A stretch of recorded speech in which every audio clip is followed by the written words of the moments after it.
Hello friends, welcome to today's daily devotion. I'm reading to you out of the book of Romans, the 5th chapter, starting in verse 12, and I'm reading through verse 20. Hear now these words. Therefore, just as sin entered the world through one man, and death through sin, and in this way death came to all people because all sinned. To be sure, sin was in the world before the law was given, but sin is not charged against anyone's account where there is no law.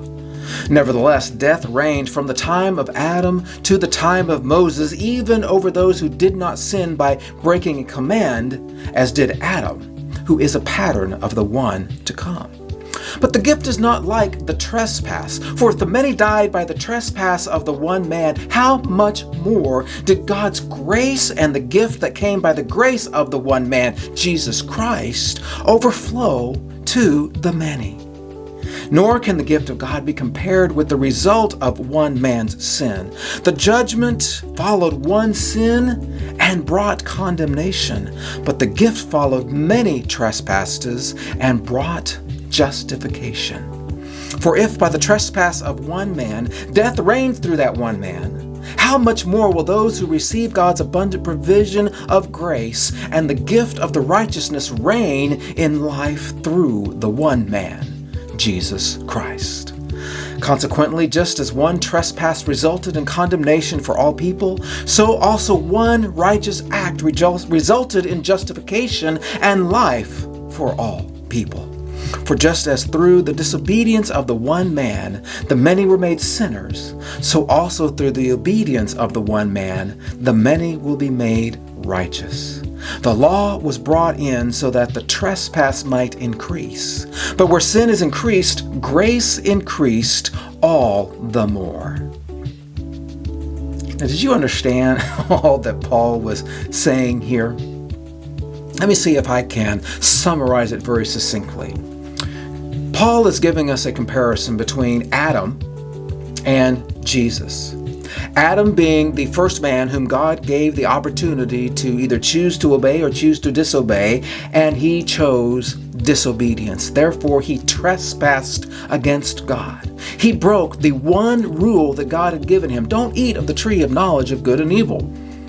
Adam and Eve, they were tempted, they saw that it looked good for food, and they desired to be wise, and so they broke the law. They trespassed against God, and they were kicked out of the Garden of Eden and condemned to die.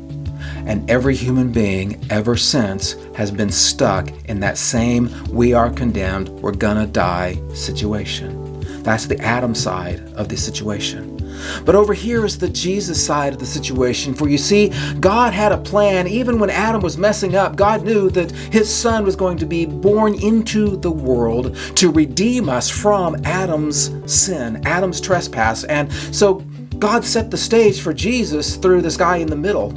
So we have Adam, Moses, and then Jesus. Moses gets the law of God, the 10 commandments that tell the Jewish people how they're supposed to live in preparation, in anticipation of Jesus coming.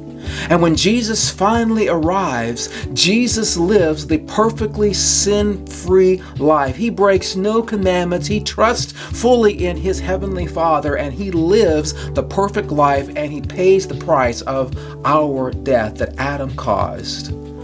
The trespasses of breaking the 10 commandments and the laws of God that accumulated through all those centuries before Moses, before Jesus, after Moses, after Jesus, all of these things come into Jesus, and he says, I take them and I resolve them. And therefore, I and you and everyone else who is willing to receive, we are not condemned anymore. We are justified. We are made right before God. Wow, that is grace. And God had this plan before time, within time, beyond time. And this Sunday, we are going to be celebrating what Jesus has done as we have World Communion Sunday. And I invite you to come and be a part of our in-person worship experience, because communion is an embodied physical thing. And while you can watch our services online, I do not offer communion through the virtual experience because I believe God only offers us His grace personally. And so we gather in person to experience the embodiment of Jesus in this holy meal. Now, you can certainly have your own piece of bread, you can have your own juice, and you can receive that while we receive it in the in-person experience. And I'm not going to tell you that's bad, but I'm going to encourage you to find a church to worship in person. You can do it safely even with COVID and be part of God's people. So we worship at 9 a.m. and 11 a.m. at 681 Mount Moriah Drive in Cincinnati, Ohio. And we also offer it streaming through our YouTube channel. You can go to www.mtmoriahumc.org. That's Mount Moriah umc.org, and you can find the streaming service. If you can't be here in person, you can't be anywhere else in person, then please come join us and be here virtually. But most of all, experience Christ victoriously. Allow His grace to be poured on you. And I'll see you on Monday for another daily devotion.